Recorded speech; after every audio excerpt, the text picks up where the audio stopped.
Good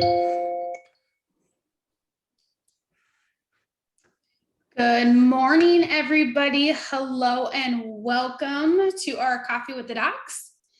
Today is a fun and exciting topic. We're going to be talking about all things travel, how to do it successfully, how to stay on track.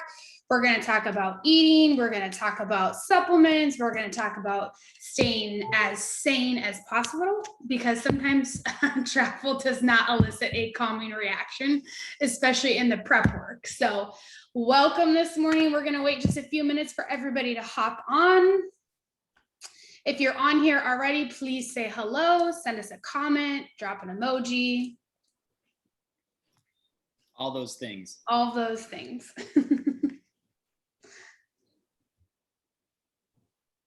All right, I believe it shows that we're on. Perfect. And for whatever reason, it's not showing on the computer right now that anybody's on, but on my phone, I can see it. So I see Wendy's on. hello, Grammy. We've had a Sunny Boy all weekend, so we're ready for a break. I'm sure you can relate, Wendy. All of you with small children can attest to when you have a plan and they need all the attention in the world, it makes for things to be a little bit crazy in the morning. So it's called adapting and overcoming, right? Thank goodness we called in one of our team members and we're like, can somebody come keep Cruz occupied for the next 30 minutes while we get on here and speak some truth? And of course, he's all excited about it. So it's a win-win. So good morning, Mimi. Good morning, Andrea. Hopefully everybody's got their coffee or their water or their tea. A lot of you guys are going coffee free. Proud of you. Yeah, you're a better person than I. That would be a rough one for me. Good morning, Mimi. And then just a heads up, I did order the supplement we talked about. So that should be arriving later this week. Yes, Wendy, I totally get it. Wendy's saying they had to wait to do their testing because there was too many little ones. Yeah. I have learned over the years that sometimes you just have to go with the flow. And honestly, that was something that I was not good at in the past. And I will say it does help with stress, just realizing like there's always tomorrow, so it'll be okay. But that's easier said than done. So. Yep. All right, so I kind of want to open it. A lot of you are on here. I know some of you are going to be hopping on. If we don't cover something specifically that you're like nervous about with traveling, I know when we posted that we were doing this topic, we got a lot of people that were really excited for support on this. So if there's anything that we don't cover in this, you can always still leave a comment after the fact in the feed and we will get that and we can reply to it. So please don't feel like, oh my gosh, they didn't cover something I need help with. Literally just post a comment while you're watching this, even if you watch it later on, and we will go back in and answer that for you. So, all right. Looks 100%. like everybody's hopping on. So let's get started. You gonna start? Yeah, let's do it. So one of the reasons why we're doing this topic today is a lot of y'all that are, entrenched in this process and working your butts off and has made unbelievable changes, just radical transformation. It's almost like this anxiety that develops around travel. So it's like, oh my gosh, I don't want to lose all the progress that I made. What am I going to do? And it just all this stress, sympathetic response starts firing. And number one, give yourself a little bit of grace. Number two, even if you completely fall flat on your face, you're in such a better spot to handle it, recover and rebound. And then number three, which is the topic for today, is figuring out a smarter way to travel. Tricks that we've learned along the last, what would you say, 15 years of traveling all Oh God, yeah. And so that should bring you a little bit of clarity, some calming, some reflection, all that stuff. Yeah. So where this thing starts is packing. And I know zero about packing because you do all the packing for us. I just know that everything magically winds up in the next place and it's perfect. So can you speak to planning and packing? Yes. If any of you are the one that's in charge of packing for your spouse, the whole family, go ahead and leave me an emoji if you know what I'm talking about. There's some funny memes going on right now that it's like me preparing for a trip versus my husband. And it's like the woman's doing all the the cleaning, all the like packing, everything. And then the guy's out there like cutting a tree branch, like all the way in the backyard that has like literally nothing to do with packing. So yeah, Right. Hopefully that's just me. But one thing I learned a long time ago, and this is a little bit different for everybody, is I really took a step back because like Dr. Seth was saying, we travel a lot. And I would say actually recently we've traveled a little bit less, things are quieting down, but it was to where we were traveling at least 1 to 2 times a month and then like being gone late and whatever. So I really took a step back. I reflected on, okay, what stresses me out when it comes to travel? And then I kind of worked backwards to figure out how I do that. So for us, and this may not be for everybody, but because we do travel so much, what I went ahead and did was I created like a whole entire little suitcase, and it's more of a carry-on. Yes, we are, what, Wendy, eighth wonder of the world. So what I did is I went ahead and we got like a separate carry-on that is specifically for the purpose of, it has like a set of everything we need. Because for me, it used to be super stressful. Like, oh my God, what if I forget this? What if I forget this? And that was just like, it made me so anxious going into our vacation. It took me like 2 days to calm back down. And so what we did was we have a suitcase that is dedicated only to everything that is a set for travel. So for us, not for you, Dr. Seth, but I bought, and even like things at like Dollar Tree, I went and bought like a brush, a comb. I went and bought like an extra hair straightener. It literally all stays in our travel-on kit. So literally all I have to do is grab our travel-on bag, and I just make sure that nothing is empty and everything is in there. That was one of the first things that we started doing that made everything amazing and easy. So I'm also very OCD, if you guys haven't known that about me yet. But I went ahead and bought all these cool little bags on Amazon. I actually got this idea from my sister-in-law, and I labeled everything. And so like in here is everything that we need for teeth. There's a toothbrush, we have our On Guard toothpaste, we have our toothpicks. And I just buy toothbrushes, honestly, at the Dollar Tree. And then that way I just throw them away after we go. But so I have like something simple like this set up. I have like all of my hair stuff in a bag. And then the stuff that we all care about is like making sure we travel with our oils. So I have a little bag and it has a bunch of our oils, and this actually doesn't have everything in it because the last couple of times we've traveled, it's been local, and between me, my mom, my sister-in-law, Seth's carry-on backpack, my purse, we haven't needed as many. But I find the ones that like I absolutely cannot live without. So like Digestin always comes with us when we travel, because you never know what you're going to get exposed to with food. And a lot of times when you're traveling, you're eating more, you're enjoying more drinks, and that's totally okay. So just again, pack things that are going to help support you. I always bring stuff for sleeping, for diffusing. That's another thing that we have in our travel-on bag is we have a travel diffuser. And this is for anytime we have a rental car or we're driving. This is a nice one because it fits in the cup holder. You could buy these on Amazon. And then we also have a diffuser that stays in our travel-on bag. And that is what we use every time, because again, sleep can be a little wonky. You're sleeping in a different space. You might be dealing with time zone stuff. So I just always make sure that we have everything we need. Then the other thing where people are like, what do I do about my supplements? What do I do about my herbs? Again, I'm a planner. So I bought one of these a long time ago on Amazon, and it's like a little like tackle box. Is that what you would call it? Yeah. And this actually stays in my purse with me always. And then I actually have a different setup for travel. But then that way, if heaven forbid I forgot my travel package, I have my ones that are always in my purse. And for me, what I did is, if you could see, and this is actually an old tackle box, but I labeled on the bottom like what they were so I didn't forget. And it's two-sided. So this is a really easy way for you to keep all of your supplements.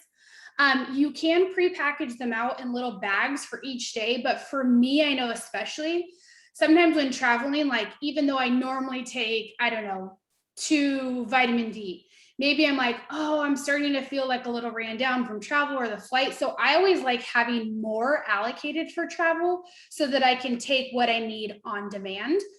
So that's why this is like my huge favorite thing on Amazon. I do the same thing for your travel. That's awesome, Wendy. It's just making things simple for you. So, and again, I put some stuff in here that I don't necessarily use every day, but I want to have like in case of a situation. So like I don't take digestion tabs every day, but like say we got food poisoning, which has happened to me many a times. I want to make sure that I have those. Same with like Zendocrine and stuff like that. So again, this is a really easy way. You can also buy individual baggies from Dollar Tree. They're tiny little Ziplocs, and you can write like Monday AM, Monday PM, and then you can pre-allocate all of your stuff out. The other thing that we get a lot of questions on is traveling with your herbs, because typically a lot of you guys are taking herbs and they're in like bigger bottles that aren't exactly like TSA compliant. So you can buy plain, I can't ever say this word, apothecary bottles on Amazon. And you can buy them in different sizes. So this is another thing. I also always have like my absolute must-have herbs in my purse at all times, which would be kava and poppy for me. But some of you guys are on a few different ones for different protocols. And so what you can do is you can buy, this is like a ½ ounce, you can buy an ounce, you can buy 2 ounce bottles, and they're little dropper bottles. And so you can pre-fill smaller bottles if you need to carry them on with you, like for a plane ride, or if you're driving, just take your regular bottles, or some of your bottles are really big bottles. And so you want to just make it into a smaller bottle. Use your labeler. Your labeler is your best friend. But this is just a really easy way that you don't have to worry about it too. And I know for me, sometimes I'm like, oh, what if they leak? At least then like a small bottle is leaking, not like a huge bottle. And we've traveled airplane stuff with all of our herbs. I just tighten these. I put them in their own separate bags so that if they leak together. And then I put them in a Ziploc inside of my herb bag. So does that make sense? Yeah. So we've been at any questions on that? We've been at this for 10 minutes, and everybody on here watching, you can see why I don't stress when we travel. It all taken care of. Yes, exactly. But yeah, no, in working as a team, I think is huge. Why would I insert myself and be like, hey, by the way, did we pack this? Hey, by the way, did we pack that? Because no, I trust that you got it covered. And worst case scenario, we'll figure it out when we get there. That's a huge one though. I will say that is the best. Like you're always the yin to the yang, but like originally it was like, oh my God, what if we forget it? And I'm like, you know what? Like one, it's going to be okay. Two, like there's always a Target or a Walmart. Like the other day we forgot to pack stuff and I'm like, whatever, we'll just go to a Walmart or Target, or worst case scenario, we'll just deal with that. Like, I mean, I'm sure what's something that you guys have forgotten before when traveling and you're like, well, whatever, So well, I forgot to pack flip-flops when I went to Davenport. And I was like, oh, I guess I'm getting some flip-flops. And I had some lovely blisters from breaking them in all weekend, but that was my own fault. Oh, well. Yeah, and I'll never forget the time we went to Mount Shasta and I was in charge of packing. This was like early on, and it was not as cold as we thought it was going to be. That was my mom's fault. And I packed like all the wrong stuff for you. So you had to wear like the same outfit like the whole freaking weekend. And it's like, well, whatever, I guess. Yeah, you know what, though? Were we just married at the time, or were we engaged? I think so, because Robert and Samantha like just started dating. Oh yeah, so yeah, okay. So yeah, that was pre-marriage, which means that was a silly ninny fight, and now I'd be like, oh, okay, well, I'll just go buy more clothes. But or wear the same thing. Wear the same thing. Yeah, love me for where I'm at. So it's just kind of funny how that stuff evolves. But I will say, with the packing and the planning and all that good stuff, where travel breaks down has to do with your blood sugar. Yes. So blood sugar management is going to be everything, because I'm sorry, you can have all the willpower in the world, but if your blood sugar is crashing and there's aromatics happening, you're going to make some bad decisions. So one of the best ways to travel is to be really good at fasting. Okay. And that can build up over time, but both you and myself, we intermittently fast, which means all of our food is consumed within an 8-hour time period. And that can move and ebb and flow. We listen to our body. And, usually I like to wait till at least 11 o'clock in the morning to eat, but I'm comfortable going to 2, 3 in the afternoon if the schedule allows it, whatever it is. So if you're not good at that, you need to start training your body and getting good at it. Boy, we've done more early morning flights than I can count. And it blows my mind every single time I go to Sacramento Airport and it's 5:30, 6 4 a.m. sometimes. 4 a.m., and the food court's open and there are lines to all of the restaurants. And it's like, guys, in what world do you eat at 4 o'clock in the morning ever? And it's just this conditioning process. It's like, well, then I'm going to be hungry later. That's because you didn't plan well. So number one, being in a fasted state. Number two, I will say, whenever we do travel, what's the one place we always go to? It's Starbucks to get coffee. Right? Coffee is your friend. Coffee will kind of keep your appetite suppressed. But then, okay, that's great. What do we do once we get to X, Y, and Z place? Well, hold on. I'm going to pause you before we get to that. Yeah. Also, be the person that everybody always wants to travel with you because you have the best snacks ever. So a lot of times we're like trying to understand the psychology of the people eating when they're in line at 4:30 in the morning at like, and it's not even healthy stuff like McDonald's and Burger King or whatever. And I'm like, well, probably it's like, well, I need to eat now so that like I don't get super hungry in the middle of the flight and I don't have options. Well, here's the reality. One, cinnamon essential oil really helps like reduce like blood sugar cravings. So we always travel with that, even though we're really good at fasting, especially when you're flying and like time zones and like altitude, it does really mess up your blood sugar. So we always take cinnamon oil. We always make sure when we like land at the airport or before we leave, we have like a bunch of water on us because a lot of times you're just thirsty from travel.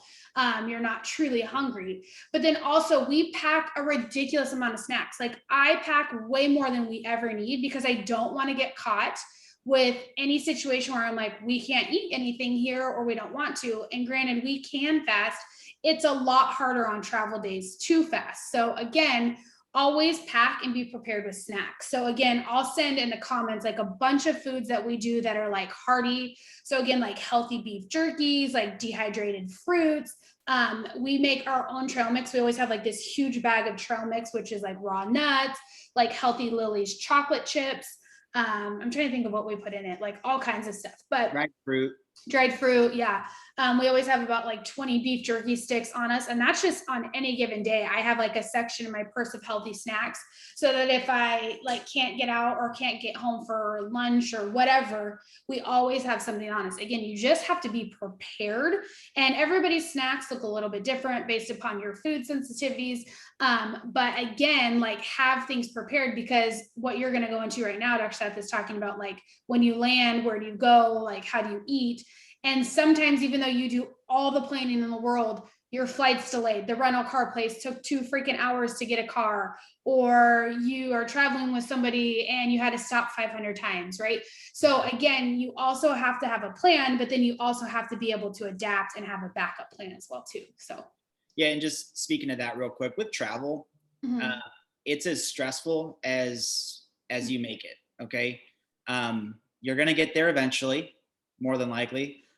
So just if stuff gets delayed, you just got to be able to ebb and flow with it. I always like to bring a book, because when devices run out of batteries or whatever, like you want to be something and just, you know, why are you taking on if the crew has worked too many hours consecutively and now we've got to reroute flights and all those different things. Literally the last flight I was on, there's one flight out of this little Podunk airport in the Midwest, and the flight crew worked too many hours in a row and it got delayed. And I'm in line, and I was talking with the attendant, and she's like, "We can get you on the first flight tomorrow." And the guy behind me goes, "Don't do it. That's what they told me yesterday."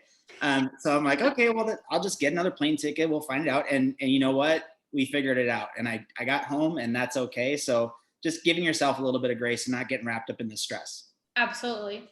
And if you are stressed, that's why, again, if you know you're a stressful traveler, we know stress has major effects on your body.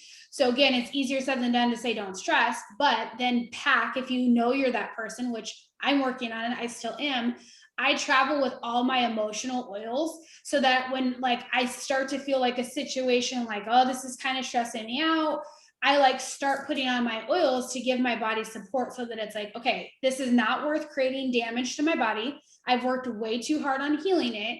It's gonna get worked out, but sometimes like we just need a little bit support. So again, like those are the things that are always with me on my purse, is like things like adaptive or like balance or calming oils to again like put them on and then breathe and then move forward. Console, forgive, and peace are all great emotional support oils as well, right?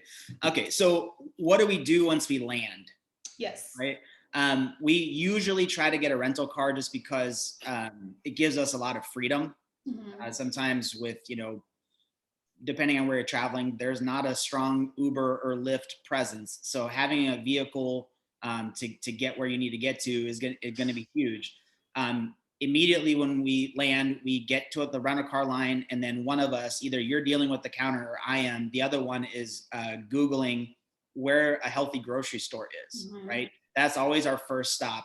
And even if there isn't like a Whole Foods, quote unquote, if you type in Whole Foods in whatever city you're in, it will populate to the healthiest option available because it knows what you're looking for. So our first stop is the grocery store. Yep. And we get things that can survive in a hotel for a weekend, like apples are really good. Avocados are fantastic. Cured meats. If it's a healthy grocery store, sometimes I'll get a rotisserie chicken because you can pick at that. It's a good source of protein. Smoked salmon, prosciutto, as Cruzy likes to say, right, Dr. Lacey? Those types of things, and then also the crunchy, the salty, because hey, look, maybe you're going to be partaking in a few more beverages than you normally would be. You're catching up with friends, whatever. You don't want to be in your hotel room with nothing, because that's when the snack bar can get raided and unhealthy bad decisions happen. Bad decisions, right? So we love the 4505 pork rinds just because there's not a bunch of junk in it. The Siete chips, once upon a time when I could have tomato, I would have those just in case. Am I missing something, Dr. Lacey? Is that pretty good? No, I mean, some of you guys actually, if my staff are on here, they can attest, like, this is no joke. This is like what we do when we travel. Even when I don't think my mom or my sister-in-law are even on here, but when we went to Disneyland, God, what was that, a couple years ago now? We didn't rent a car because we flew and the whole 9 yards. And I'm like, okay, well, we are not eating every meal at Disneyland. One, that's like outrageously expensive. Two, I'm like, we'll come home like 300 pounds heavier.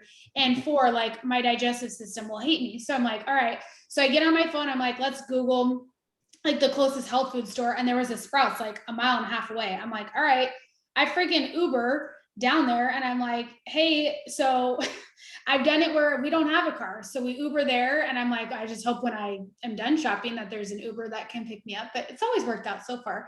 And we like went through Sprouts. We bought like a bunch of like bottled waters, a bunch of iced teas. Like you said, like lunch meats are so easy because we don't do bread, obviously.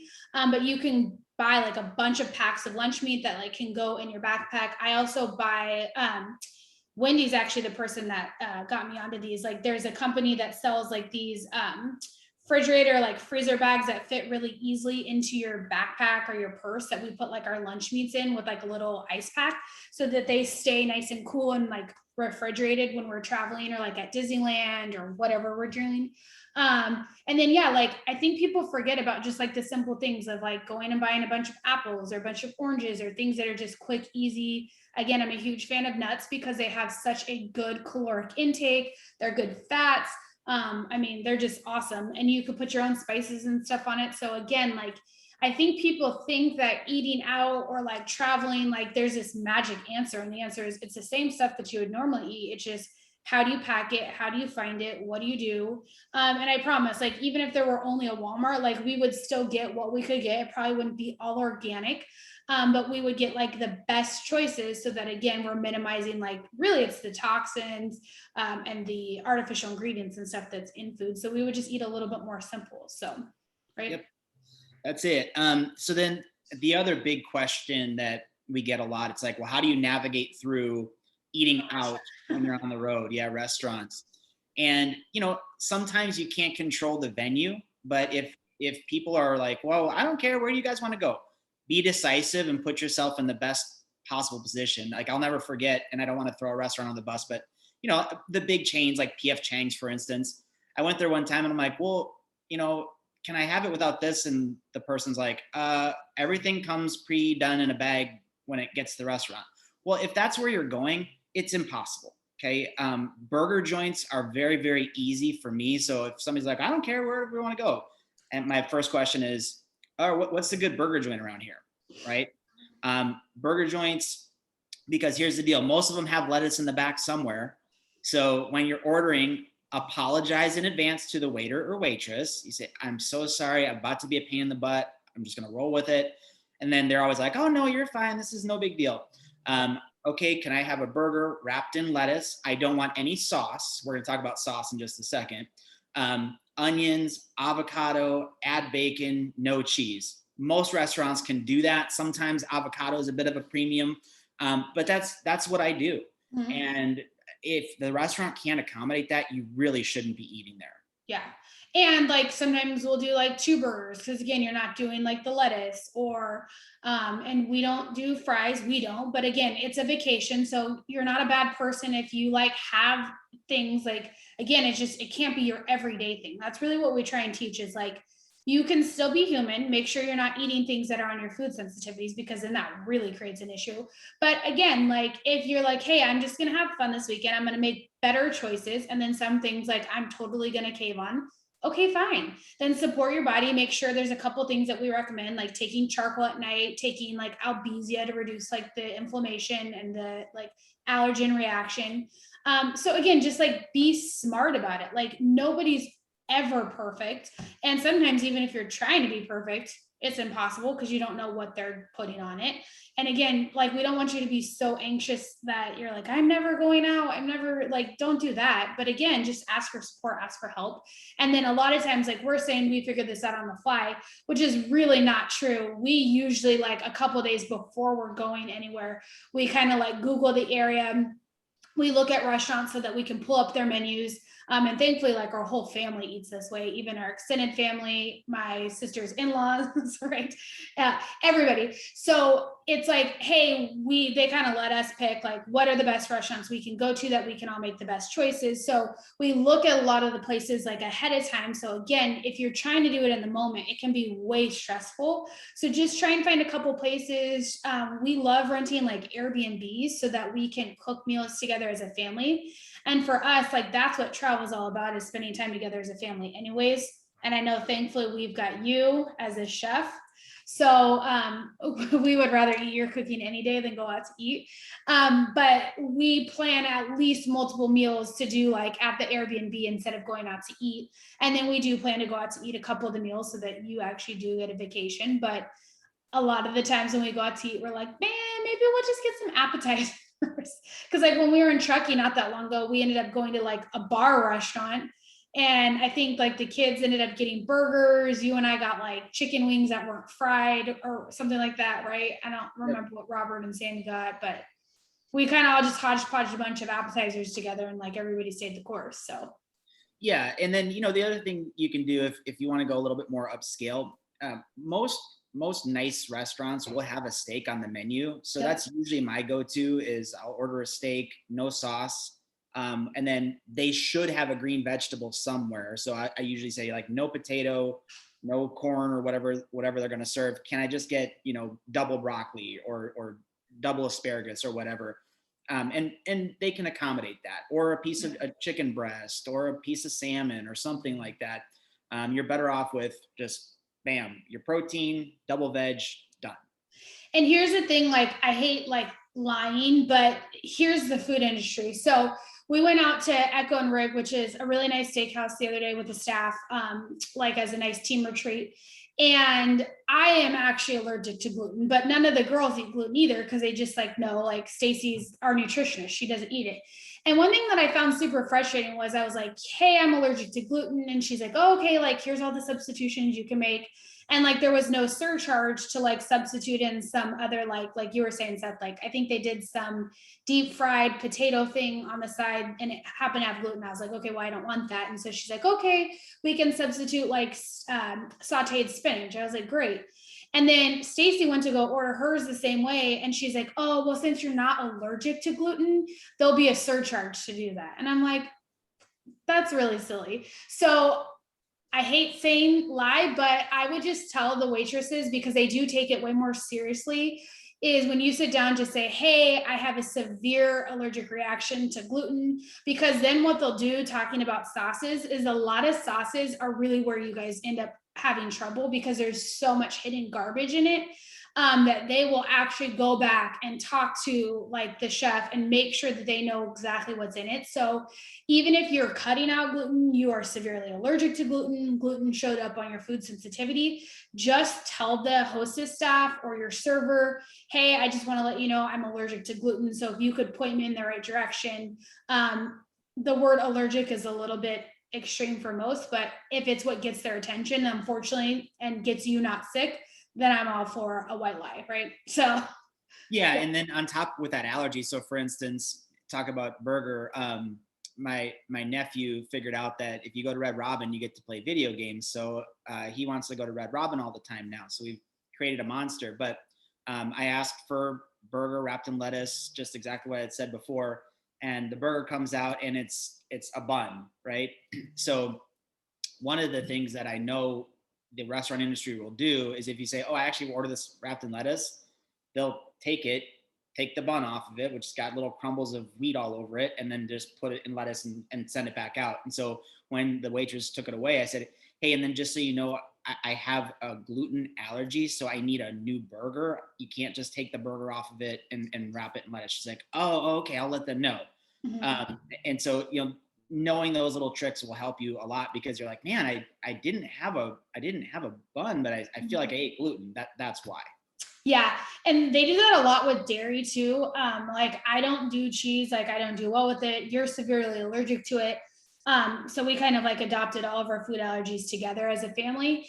And that's another pet peeve of mine is they'll just like you can see they just like scrape the cheese off. And I'm like, okay, well, all of like the protein of the cheese is like in the burger, or they did it the other day to me at that Mexican restaurant where I was like, and no cheese, and it's like shredded cheese on the salad. And I could tell they went and they did it and they realized on the tag it said no cheese. And so they picked it off, but I could see little pieces in it. And I was just like, guys, come on. So again, I'm always super nice, but I'm like, hey, listen, like, this is really important to me. Like, and again, you just have to be nice, give them grace because nobody's perfect. And honestly, there are times where we're like, you know what? Don't worry about it. They screwed up our order twice. It's just like, I'm not going to eat this meal. And it's like, it's going to be okay. And that's where always having a few things in your bag. Like I know you carry a backpack, Seth. You always have like a few beef jerky sticks on you or like nuts or something. So that if that situation does happen, you're not like furious and you're not angry and it doesn't ruin your whole day. Cause like that defeats the purpose. So Yeah, don't do that. But and then I know if you're working really hard on your nutrition, and restaurants are making it difficult, people have a propensity to take it out on the wait staff. It's not their fault. If the kitchen screws it up, the kitchen screws it up. Just be a kind human being. You don't need to, kick on the waiter or waitress. mhm. They're doing their best too. So grace always wins. Just remember Yeah. that. Yeah. And then also too, a lot of you have specific protocols, but want to talk about like just being aware of your body and helping your body. Typically when you're eating food, whether it's perfect food that you're prepared at home or going out to eat, things like digestive enzymes really help support your body's ability to like break that down. When we travel, we always take charcoal at nighttime to help bind up any toxin that we would have gotten exposed to, whether it be like chemically, like with food. A lot of times the hotels have like mold, you can smell it. So we always take like an activated charcoal at nighttime. And then we don't take albizia, it's an herb on a daily basis. But when we travel, we always take albizia with us because, well, you could speak to this even better than I can, Seth. But albizia just helps reduce the systemic, like inflammatory response that your body would get. So again, it's not like a free pass, like I'll eat whatever I want and I'll just take albizia. But again, it just helps give you that support that you can have that vacation, you can have that thing without that anxiety feeling. So, Yeah. So Albizia is for acute allergies. mhm. So like if you're eating your food, like your food and your food allergy list has X, Y, and Z, and you ate those things that are on it, Albizia is going to neutralize some of those co-effects within the body. And you had spoke to digestive enzymes. So betaine hydrochloric acid, that's what's in Biogest, that's what's in Digestzymes, those types of things. That's if you said what's one thing you have to travel with and that's it, that's what I would pick because it's gonna churn that stomach acid, and if you're doing naughty stuff, hopefully you're gonna burn through enough of it where it doesn't create that allergic response. Mhm. Obviously, we don't have to play that game. We can pack lots of stuff, but Right. enzymes are it. You need to take them to the restaurant. I know that's one thing, talk about preparation, Dr. Lacey. Whenever I take you out to eat, you always go, oh shoot, did you bring enzymes? And I always have them for you and for me, because if nothing else, that's going to protect us. Well, I always have like a box, like this is my little enzyme box that's in my purse. And I always like hand them out to everybody. So of course, every time I like go out to eat for myself, I'm like, mine are empty. Yep. That's okay. Yeah. So what we call oops correctors. Again, this doesn't give you license to eat however the hell you want, whenever you want them. But especially for some of you that have like high sensitivities, like +4s, +3s, just to be super aware when you're traveling, is Albizia, and I wrote this in the comment section, digestive enzymes, and then charcoal. So those are oops correctors.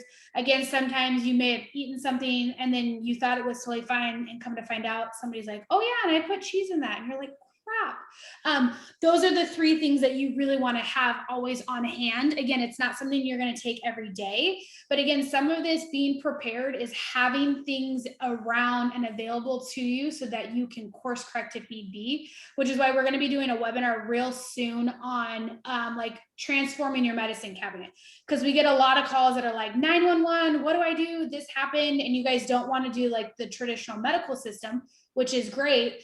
But it's only great if you have all of the holistic things at home at hand to use, because there's nothing worse when it's a crisis and I'm like, oh, you need this, this, and this. And you're like, I don't have any of those, which we're always here to help. You guys can come pick stuff up from the house. But again, we want to make sure that you guys are set up for success. So be on the lookout for that upcoming webinar.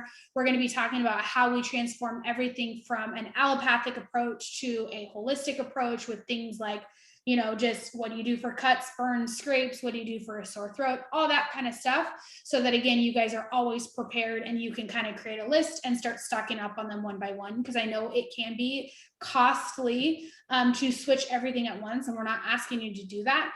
But if you can kind of just work on a couple of things a month, you'll transform your entire house when it comes to more of a natural approach versus a standard, typical medical approach. Yep. And just real quick, you had talked about charcoal. Mm-hmm. Some of the other things that we're talking about, it's timing is everything. So before you eat, you take your digestive enzymes. After you eat, if you're going to eat something naughty, take Albizia. And then charcoal is the last thing you do right before you go to bed. Okay. Because if you mess up the timing, it's a recipe for a bad day. Yes, that's true. That's true.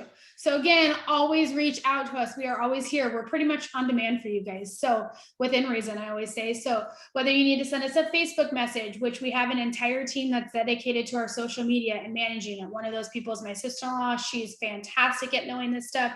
So if you guys send us a message or in the Facebook group, that's what these communities are designed for. Because I promise you, if you have a question of like, oh my God, I ate gluten, what the heck do I do?